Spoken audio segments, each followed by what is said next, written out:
Hi there, in this video we're going to look at something called levels. It's the thing I do the most in Photoshop. I open up an image and I sharpen up the blacks and the whites.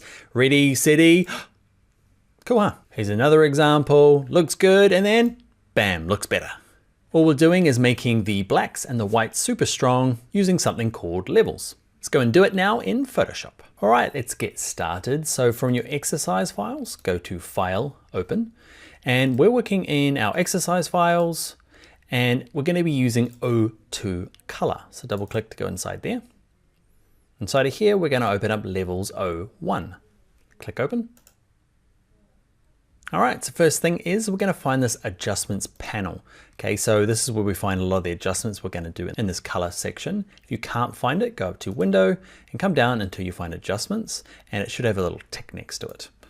Cool, and if you hover above them all, you can kind of see, I can't point to it as well, but you can see the name appears up here, watch.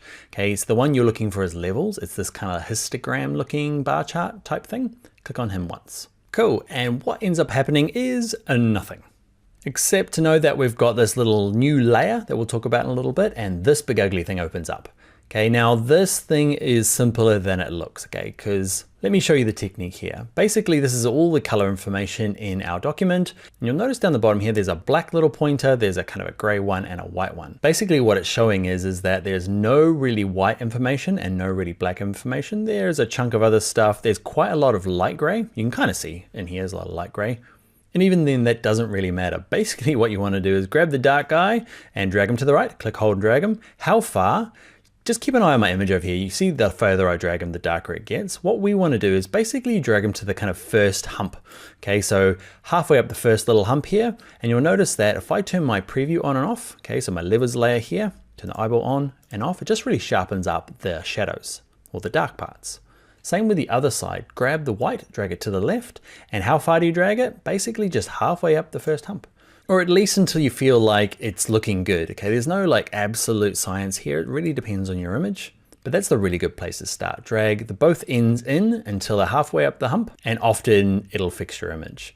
There's no specific way to drag it. It just depends on your image. So I can drag it to the left and it lightens it up, and drag it to the right and it darkens it up. So it really depends where you want it to be. I'm just dragging it back and forth, looking at my image until I find something that I like. Remember, turn the eye on and off. Have I made it better? Have I made it worse? Okay, it's better. It's pretty oversaturated, it's pretty sharp. And that, my friends, is how levels work. And it is the thing I do most often when I open up an image, especially if it's something I've taken myself, and it's a way to kind of really get the rich blacks and the pure whites. And what Photoshop has done is that it's put it on a layer that I can turn on and off.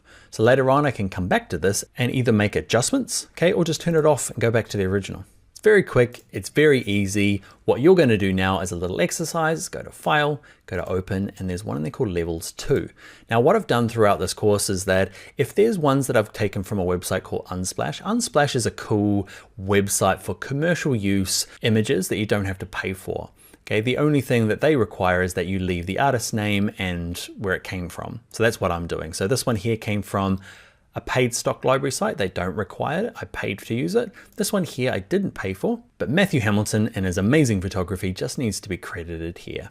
Anyway, so open up Levels 2, click Open, go through the same process here. Go to your adjustments panel, find levels, drag the hills in from both sides, the center slider, try left and right depending on what you're looking for, and that will give you some practice with the most common thing to do in Photoshop, in my opinion. And in my current opinion, it is time to get on to the next video.